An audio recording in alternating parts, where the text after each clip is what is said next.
আজকে আমরা কথা বলবো ক্রেনিয়াল নার্ভ নিয়ে। কি এগুলো? এগুলো হচ্ছে আমাদের ব্রেইনের 12টা সরাসরি লাইন। চলুন এই ব্যাপারটাই একটু ভেঙে বোঝা যাক। আচ্ছা, ডাক্তারের কাছে গেলে প্রায়ই তো আমাদের বলেন গালটা একটু ফোলান তো, বা আমার আঙ্গুলের দিকে তাকিয়ে চোখ ঘোরান।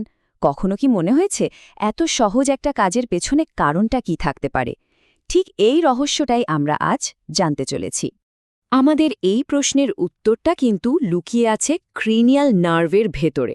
সোজা কথায় এগুলো হলো আমাদের ব্রেন থেকে শরীরের বিভিন্ন অংশে যাওয়ার সরাসরি যোগাযোগ লাইন। তাহলে ক্রেনিয়াল নার্ভ আসলে কি? এগুলো হলো 12 জোড়া স্পেশাল নার্ভ, মানে স্পেশাল নার্ভ। এদের আসল ব্যাপারটা হলো এরা স্পাইনাল কর্ড হয়ে না গিয়ে একদম সোজাসুজি ব্রেন থেকে বেরিয়ে আসে। এদেরকে আমরা ব্রেনের ডিরেক্ট হাইওয়ে বলতেই পারি, মানে তথ্য আসেও এই পথে, আবার ব্রেন থেকে নির্দেশ যায়ও এই পথেই। এরা যে কতটা স্পেশাল সেটা বুঝতে হলে আমাদের স্পাইনাল নার্ভের কথা ভাবতে হবে। দেখুন, আমাদের শরীরে কিন্তু শত শত স্পাইনাল নার্ভ আছে, যেগুলো সব স্পাইনাল কর্ড থেকে বের হয়। কিন্তু এই যে 12 জোড়া ক্রেনিয়াল নার্ভ, এরা হলো ভিআইপি। এরা সরাসরি ব্রেইন বা ব্রেইন স্টেম থেকে বেরোয়, আর এটাই এদেরকে একেবারে আলাদা করে তুলেছে। এখন এই 12 জোড়ার মধ্যে প্রথম দুটো নার্ভ, মানে যেগুলো আমাদের গন্ধ আর দেখার ক্ষমতার সাথে যুক্ত, এরা বেরোয় সরাসরি ব্রেইনের সেরেব্রাম থেকে। আর বাকি যে 10 জোড়া রইল সেগুলো আসে ব্রেইন স্টেম থেকে। এই ব্রেইন স্টেম কিন্তু আমাদের মস্তিষ্কের একটা ভীষণ জরুরি অংশ। আচ্ছা, তাহলে এদের কাজগুলো একটু গুছিয়ে বোঝা যাক। আমরা এদেরকে কাজের উপর ভিত্তি করে কয়েকটা টিমে ভাগ করতে পারি। প্রথম টিমটার নাম দেওয়া যাক সেন্সরি সুপারগ্রুপ। নাম শুনেই বোঝা যাচ্ছে এদের কাজ হলো আমাদের চারপাশের দুনিয়াটাকে অনুভব করতে সাহায্য করা। এই টিমের মূল খেলোয়াড় হল 3টে নার্ভ। 1 নম্বর অলফ্যাক্টরি নার্ভ, যা দিয়ে আমরা গন্ধ শুকি। 2 নম্বর অপটিক নার্ভ, যার জন্য আমরা দেখতে পাই। আর 3 নম্বর হল ভেস্টিবিউলো ককলিয়ার নার্ভ, যেটা আমাদের শুনতে আর শরীরের ব্যালেন্স ঠিক রাখতে সাহায্য করে। মানে আমাদের 5টা ইন্দ্রিয়ের বেশ কয়েকটা আসল কন্ট্রোল কিন্তু এদের হাতেই। কিন্তু ভাবুন তো একবার, যদি ব্রেনের এই ডাইরেক্ট লাইনগুলোর কোনো একটাতে গণ্ডগোল হয়, কোনোটা যদি ড্যামেজ হয়ে যায়, তাহলে কি হতে পারে? একটা উদাহরণ দিলেই ব্যাপারটা পরিষ্কার হয়ে যাবে। ধরুন অপটিক নার্ভের কথা। এই নার্ভের কোনো একটা জায়গায় যদি চোট লাগে, তাহলে কিন্তু দেখার একটা নির্দিষ্ট অংশ পুরোপুরি চলে যেতে পারে। এই যে যেমন এখানে দেখা যাচ্ছে, এমনও হতে পারে যে একজন মানুষ তার দুই পাশের কিছুই দেখতে পাচ্ছেন না। এটা কিন্তু বেশ বড় একটা সমস্যার লক্ষণ। আচ্ছা, সেন্সরি গ্রুপের কথা তো হলো।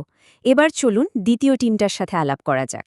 এই টিমটা হলো আমাদের মুভমেন্ট আর এক্সপ্রেশনের জন্য, মানে আমাদের সব নড়াচড়া আর মুখের ভাবভঙ্গি এরাই কন্ট্রোল করে।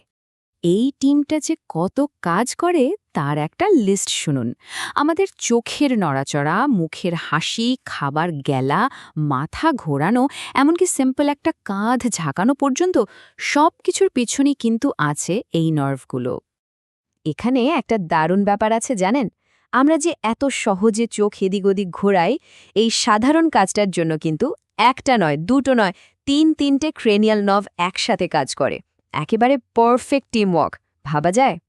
এই ছবিটা দেখলেই বোঝা যায় চোখ নাড়ানো ব্যাপারটা যতটা সহজ মনে হয় ততটা সহজ নয়। প্রত্যেকটা চোখকে কন্ট্রোল করার জন্য আছে 6টা মাসেল, আর এই 6টা মাসেলকে নির্দেশ পাঠাচ্ছে ওই 3টে নার্ভ। এদের এই পারফেক্ট বোঝাপড়ার কারণেই আমরা যখন খুশি যেদিকে খুশি তাকাতে পারি।